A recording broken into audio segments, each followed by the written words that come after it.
நம்ம சுச்சுவேஷன் சொன்னோடனே உடனே அப்போவே அது என்னமோ வீட்டில் இருந்து லாக்கெட்டில் எடுத்து வந்த மாதிரி இவரும் டியூன் போடுவார். இன்னும் கூட யோசிக்க மாட்டாங்க. இப்போ டியூன் போட்டோன்னா அவர் கவிதை கடனை வார்த்தையை சொல்ல ஆரம்பிச்சிடுவார். நம்ம என்ன டியூன் நம்ம கேட்டுட்டு இருக்கும்போது ஒரு உதாரணமாக சொல்கிறேன். காலங்களில் வசனம் கலைகளே ஓவியம் ஒரு டியூன் போடுவாங்க. கவிதை காலங்களில் வசனம் கலைகளே ஒரு ஓவியம் பாதங்கள் மாதிரி சொல்லி நான் 2 வரி கூட எழுதிக்க மாட்டேன். 4வது வரி முடிச்சு 5வது வரைக்கும் அப்புறம் அந்த பக்கம் திரும்புவார். இவர் உடனே படப்படன்னு சரணத்துக்கு சொல்ல ஆரம்பிச்சுவார்.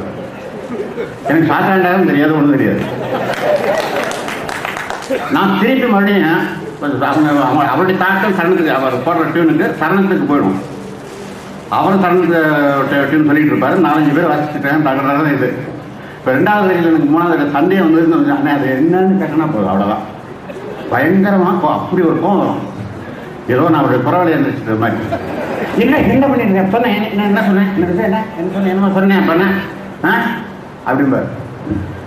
இதனால நான் என்ன பண்ணுறேன்னா அவர் சொல்கிறதுல வந்து காலையில் அவள் வசனம்னா எனக்கு கொஞ்சம் இந்த பாடல் எழுதுறதுலாம் எனக்கு ஆர்வம் இருக்கிறதுனால இதுதான் சொல்லிட்டு ஒரு ஆரம்ப வார்த்தை முடிவு வார்த்தை ஆரம்ப வார்த்தை முடிவு வார்த்தை ஆரம்ப வார்த்தை முடிவு வார்த்தை மட்டும் போட்டு அதை ஞாபகத்தை வச்சு காப்பி இருக்கும்போது கட்டாயம் எழுதி கொடுத்துருக்காரு.